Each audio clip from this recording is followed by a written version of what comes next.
Hey everybody, we are 19 days strong in this 30-day live challenge. Super excited to be back with you guys tonight, Friday night, to drop the 5th tip. All week long, we've been talking about whether or not you are the reason why your child isn't performing in the classroom. And I've been sharing with you guys some solutions, things that you could do at home to impact their performance in the classroom. So before we jump into the goody good, let me start with introduction. Just in case you're new to my page and new to my live video challenge. I was challenged a couple weeks ago to go live the entire month of December because I'm extra. I started early, so my challenge is 34 days instead of 30. And I am Lanisha Lamb. I'm author, writing mentor, and founder of the Pretty Geeky Kids Club, which is an education website. We have a holistic approach to fundamental learning, and we provide solutions that yield results, right? So we got the business out of the way. If you join me live, I'm hoping you guys can join me. I'm hoping my video is transmitting. Usually I have people on by now. I don't see anybody, so I'm talking to myself, but it's cool. We're going to keep it going. If you join me live, then obviously say hello. Give me an emoji. If you're joining me on replay, hashtag replay. Just let me know that you are in the house. So again, this week's topic is, are you the reason why your child isn't performing in the classroom? And let's recap what we've talked about this week. Day one, Monday, we talked about the problem being lack of organization and an inability for them to focus in the classroom. The solution to that is create a routine for them at home. Make sure that they can distinguish between work time and playtime. The more structure they have at home, the easier it will be to transfer those same skills, to transfer that same strategy, I guess you can say, to the classroom.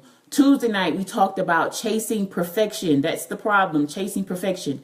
The solution to that is embracing that challenge is okay, right? If they made 100 on every exam, on every test, on every assignment, that means they're not being challenged, and we want challenge. Let's embrace the challenge, because in the challenge is the change, and in the change is the growth, right?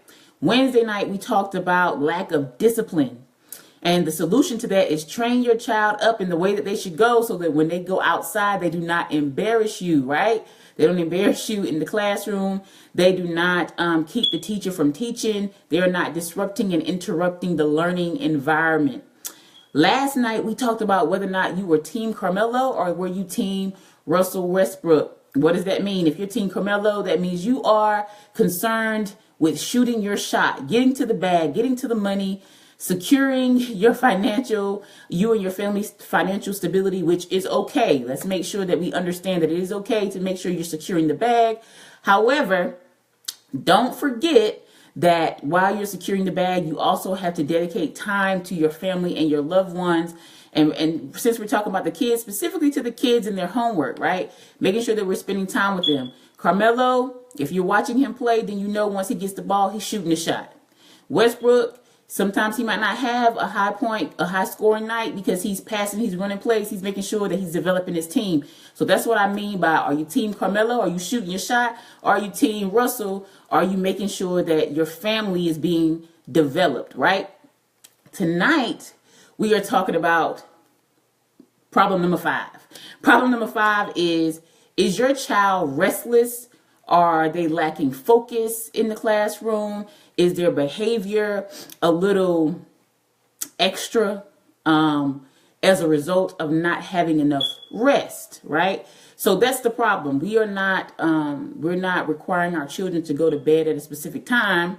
So when they're going to school the next day, they are restless in the classroom. They're not able to really pay attention. They're battling with the sleepies. So it just makes it difficult, right? And they're not able to maybe retain as much information. They're not able to be as productive in the classroom. So what is our solution? We have to establish a bedtime for our kids, making sure that they get to bed at a decent hour and they have a good night's rest, especially nights before the exams. But really, you just want to create good practice, right? So here, Corbin is in the bed by 8 o'clock. We're trying to make sure that those lights are out and he is asleep before 8:30. It used to be, though, that Corbin would go to bed around 9 and the TV would still be on and that brain is just going, and it just really wasn't a good situation. So this year we've, at the advice of grandma, my mom, we've taken it a step back, and we've started to get him down, get in the bath at 7 o'clock. He's in the bed by around 7:45, 8 o'clock. His little internal clock will say, how many more minutes do I have? And he will get ready to go to bed. We'll have a little story time before he goes to sleep, and then lights are out. He's asleep. And, you know, some people may laugh at me or maybe laugh at him because he's going to bed so early, but that is helping him be more productive in the classroom. He was talking to one of his friends last night on FaceTime, and they were like, you going to bed already? That's early. Yeah, he is. He's going to bed. Good night. So we have to establish these routines in our children's lives, whether people agree with them or not, if that is what's best for them and their productivity the next day. So tonight's number 5, are you the reason why your child isn't performing in the classroom? The problem is, are you not making sure they're getting enough sleep? They have to get sleep, guys. Like, we need rest. We need to give our bodies time to power down and rejuvenate and get all of those creative juices flowing so that we can be awesome in the classroom the next day. So if we are not creating that routine for our children, then we are essentially standing in the way of their effectiveness, their productiveness in the class the next day. Right, so that's what I have for you guys for Friday night. That concludes our 5 ways to figure out if you are the problem and whether or not your child is performing in the classroom. And for those of you who have joined late, please, if you're joining me live, please say hello, drop an emoji, dab on them, whatever you got to do. Just let me know that you are here outside of just your name popping up saying that you joined. And obviously, if you're on the replay, don't forget the hashtag replay. But I just want to recap what we've discussed this week. Problem number 1 is lack of organization, and that pretty much translating to inability to focus in the classroom. So create a routine at home whenever they're getting home from school, picking them up, getting off the bus. What type of routine do you have them going into when it's time to start homework? This is important because they need to be able to distinguish between work time and playtime so they know when to focus and when to stop messing around, basically. Tip 2, whether or not you are the problem in the classroom, are you chasing perfection? Are you holding your child to unrealistic expectations, right? And essentially, it's unhealthy expectations. So instead of making them feel like they have to get hundreds on everyone, embrace challenge. Embrace the fact that challenge and being challenged is okay, because in challenge is change and in change is growth, right? Number 3, are you the problem in the classroom? Lacking discipline. Don't forget, train your child up in the way that they should go, so when they go out into the world, they do not embarrass you and they do not hinder other children from learning and getting the most out of their day. If you are the parent of a child who is elementary school, you understand how much information is being hurled at them on a daily basis, how much they are responsible for learning over the course of a year. So we really do not have a day to waste, right? So get your kids' behavior in order so it is not a distraction.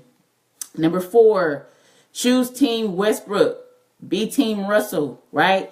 Don't worry so much about shooting your shot. I understand that we have very stressful jobs. We have very, what word am I looking for? We have jobs that are demanding, right? They require a lot of us. And sometimes it requires us to work longer hours or after hours. If you're an entrepreneur, you might be on your phone a lot or checking emails on your laptop. You know, your mind is constantly going. Don't be so concerned with shooting your shot 24/7. Make sure that you're putting that time aside to focus on your children. Develop your children today, right? Don't be so focused on the bag and that future financial goal that you have that you sacrifice a moment to develop your family today. And number 5, which is what we talked about tonight, the restlessness and the lack of focus that your child has in the classroom could be a result of you not having a bedtime routine. So put one in place. Have a specific time for them to take a bath, specific time to be down, get that story read before they go to sleep, and essentially lights are out, okay? This is only going to make their next day more productive, more effective. They're going to make them, they're going to be ready, right? They're going to be open for the next day's lesson. Hey, Mom. They're going to be ready for the next day's lessons. And whenever you are establishing this bedtime, make sure that you stick to it. And I promise you, if your child is anything like Corvin, after some time, their body is just going to know when it's time. And they're going to start asking you, how many more minutes I got? Is it time for bed yet? Not because they're excited, but just because they know that it's coming, right? And they're used to it. So it's not going to be a challenge or anything like that. They just know that it's bedtime. I hope that you guys have enjoyed. Hey, Kenyatta. I hope that you guys have enjoyed the tips this week. If you did find value in what I've shared this week, please like, please comment, please share. Tap somebody on the shoulder if you feel like they could benefit from hearing these tips that I share this week. The topic this week, are you the reason why your child is not performing? This is day 19. I will be back tomorrow, same time. Actually, tomorrow will be a different time because we have a Christmas party tomorrow night. However, I will go live tomorrow. I'll let you guys know what time. And if you don't show up, I'll probably tag you so that you can come watch it. So, yeah, we're still good. But I will still be joining you guys over the course of the weekend. Obviously, you know, we take a different path during the Saturday and Sundays. I make it a little less, you know, schooly, a little less structured, kind of give you some motivation or whatever. So don't forget to come back tomorrow. Join me here as we talk about whatever I come up with tomorrow. Thank you guys so much. I hope you enjoy your Friday night. And again, if you found value in the video, please hit that share button. Have a good night.